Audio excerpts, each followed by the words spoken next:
The Mandalorian, Episode 7, Chapter 23, The Spies. Finally, after a long wait, we get our first true great episode with the quality that we expect. And boy, does it not disappoint. We start things off on Coruscant with Elia Kane meeting up with an Imperial probe droid in an alleyway in order to communicate her spy report with Moff Gideon, who makes his first appearance this season. And while this is a visually fantastic looking scene, the gritty, dirty, grimy underworld of Coruscant, it did however make me scratch my head on how an Imperial probe droid managed to find its way undetected to New Republic Coruscant, as it's not exactly like these things are, subtle. Not to mention where it even came from, and yes, while it's true technically that the New Republic had some probe droids of their own, they only had a few reprogrammed units to which were also repainted in blue colors, of which this one is not. Hence, it's not New Republic owned, and well, I'm not gonna lie, we're already starting this episode off on a bad note, and this did make me nervous, but fortunately things do get better from here. We afterwards see Gideon in his base, to which has a lot going on visually to grab our attention with, as not only does he have some new looking Imperial troopers, but as well more cloning vats. To which we also soon learn that this project that he's doing is something Gideon is undergoing secretly himself and no, has nothing to do with Palpatine, which for the longest time has been a very popular theory. Gideon then walks into a meeting of the Shadow Council, which mind you was originally introduced in the Aftermath book trilogy, so it's pretty sweet to see it be shown here in live action. But that's not all here, as we also see Brendol Hux, the father of the later General Armitage Hux, as well an even cooler debut of Captain Pellaeon, Thrawn's right-hand man who makes his first on-screen appearance in canon, and boy did they kill it on the casting here, as his actor Xander Berkeley looks like a one-to-one to how Pellaeon looked like in Legends. Which is crazy considering Lucasfilm can't even get such perfect casting done on their canon characters, let alone characters from the old EU. So this is a huge win for Legends fans as far as I'm concerned. He just looks great. Another important thing to mention here is that Gideon brings up Thrawn and his absence from the Shadow Council, which confirms that Thrawn has already returned since his disappearance pre-A New Hope in Rebels. Or at the very least, he's been in contact with Pellaeon, who keeps backing up his return to the Council. Either way, Thrawn is alive and well, and he's somewhere where he's got access to communications with all of the rest of the Imperials. As for why he's being so secretive about everything, well, I'm sure we're gonna find out in Ahsoka. Anyway, elsewhere, Bo-Katan and Din rally their tribes on Navarro with the goal to retake Mandalore. And it's amusing to see the Children of the Watch come face to face with the Night Owls and put aside their differences in order to work with one another. Especially with the dinner scene getting me, where the Night Owls are relaxing and eating their food, all while the Children of the Watch just sit there and awkwardly stare at them. Yeah, they definitely did not poison the food, of course not, that's not why they're not eating, right? Although it looks like I was right after all, and they ended up using the raptor's children as livestock, as they end up barbecuing them right here rather than training them to become some sort of mounts, which honestly, even I'm surprised that they went with this route. I was kinda half joking that they would be eating the babies later on, and I guess that's what happened. It's also on Navarro where Greef gives Grogu a present in a mech suit made out of IG-11, and while at first this may seem a bit goofy, I already think it's starting to grow on me, and I much prefer this method rather than bringing IG back to life and making his sacrifice in Season 1 become meaningless. Plus, it kills two birds with one stone, and not only letting Grogu now be able to better communicate with Din, which is good as it also helps us better understand him, but also be useful in combat as well. So yeah, it's cool and I can't believe I'm saying this, but I like it. What I also liked were the incredible shots of the Mandalorian fleet descending and ascending to and from Navarro. Come on, just look at it, it's just wow, talk about epic. The next day, a small expedition force made up of Bo, Din, Grogu, and a combination of Tribe and Night Owl Mandos arrive on Mandalore to scout out the surface.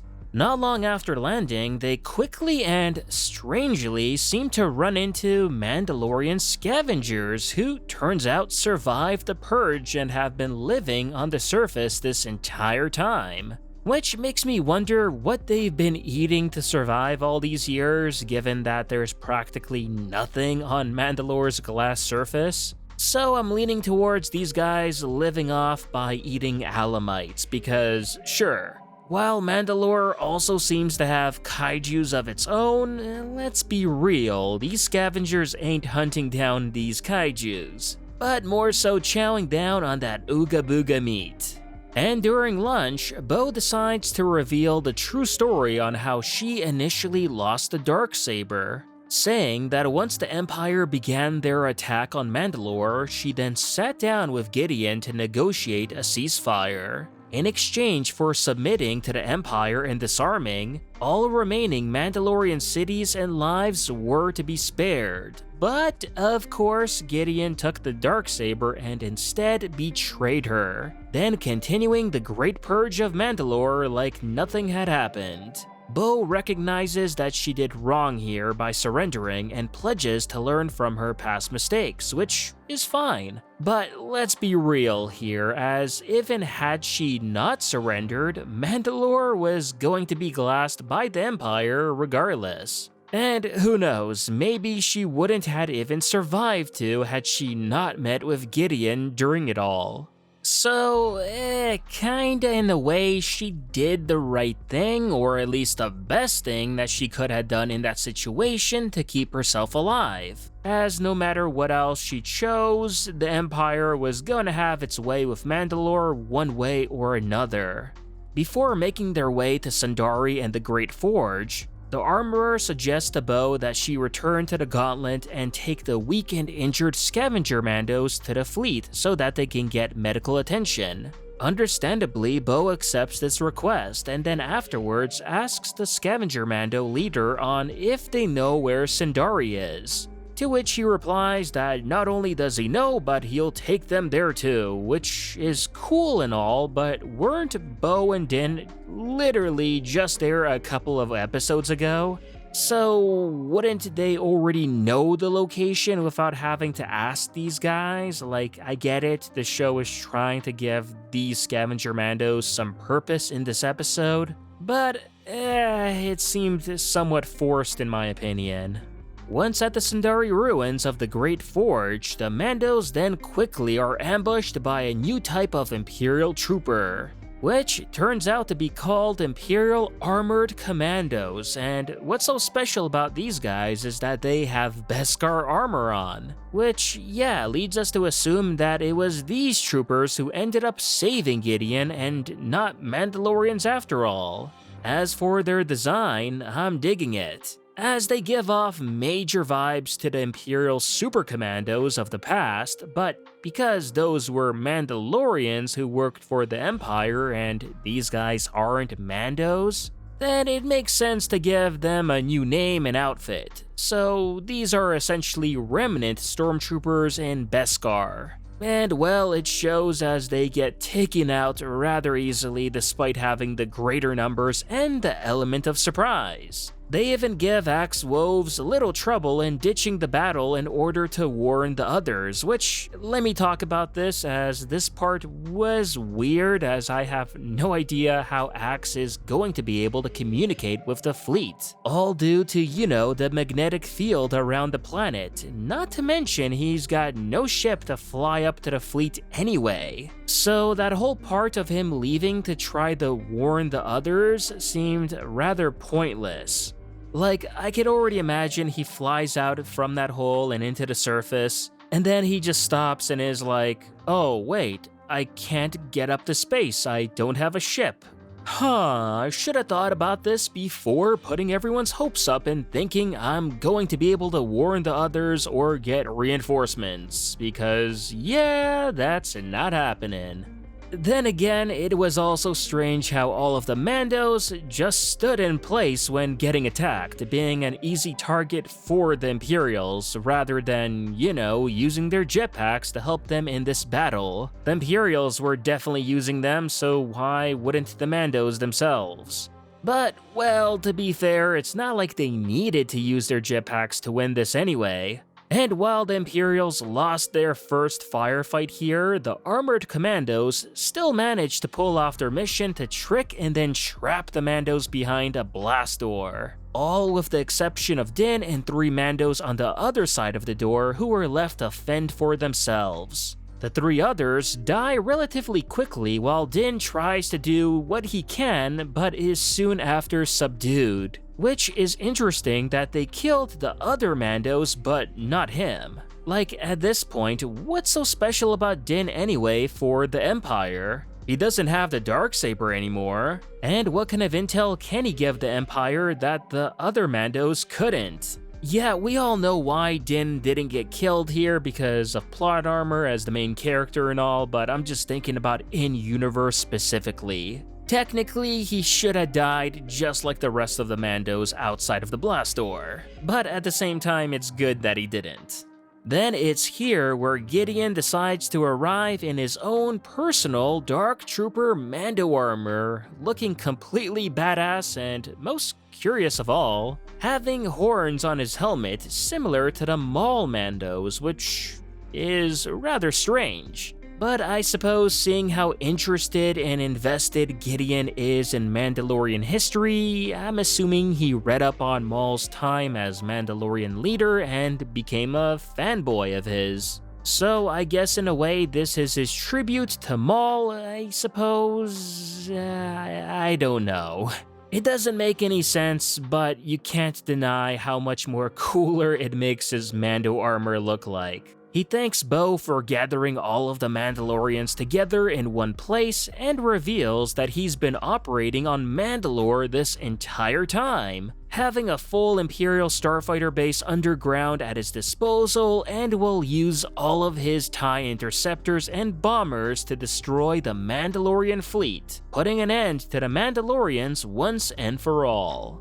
In addition to this, Gideon also talks about his future plans, which sounds like he's creating Jedi clones and putting them in these new Dark Trooper Mandalorian Beskar armor to serve as his personal army. And those are some very fan-fiction-y kind of plans if you ask me, they're kinda out there. He afterwards orders an attack on the fleet and the rest of the Mandalorians in the base to be killed, as he then departs and has Din taken away with him. However, Bo sticks to her words and doesn't want to surrender no matter how bad things look. And using her Darksaber, she tears open a hole in the back door to allow everyone to escape. Everyone, that is, but Paz Vizsla, who decides to stay behind to go on a suicidal, sacrificial shooting spree, which suffice to say is so unnecessary as he could have easily just closed the blast door behind him and got away safely. But nope, seems like Jon Favreau got tired of doing voice work and wanted to put a premature end to his character. But it's not all that bad, as this is the first time in a long time we actually see Paz in a good light. As not only do all of his shots actually land, taking out every single armored commando there unlike before, but he even attempts to take on 3 Imperial Praetorian guards all by himself. And yeah, what can you say here? While he didn't stand much to any chance, Paz still goes out like a Chad. Now, again, was it absolutely unnecessary, and had Paz lived on to fight another day? Sure. But at the same time, you can't discount how thrilling and pleasing this final scene was. Although my only nitpick here being that when one of the Praetorian guards do stab Paz in the gut, we afterwards don't see any wound or damage whatsoever to his armor, which did cheapen this fight sequence just a tad for me, but I'm guessing that maybe their weapons simply go through armor and only pierce through skin, as I can't think of any other reason for how the show's visual effect editors could have missed such an obvious effect to add.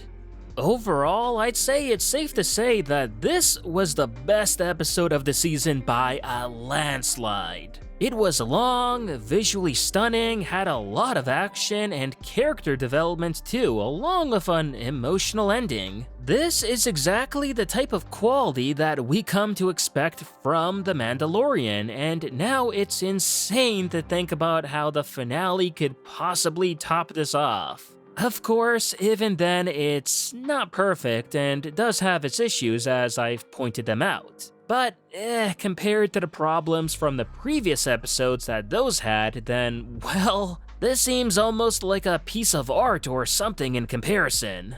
I also don't like how for most of the season things have been like, oh, cool, okay, meh, to then suddenly go, holy cow, where was all of this entire time? It doesn't exactly feel like a smooth transition to the point where we're at now, more so disjointed and the pacing being all over the place, which is not a good thing.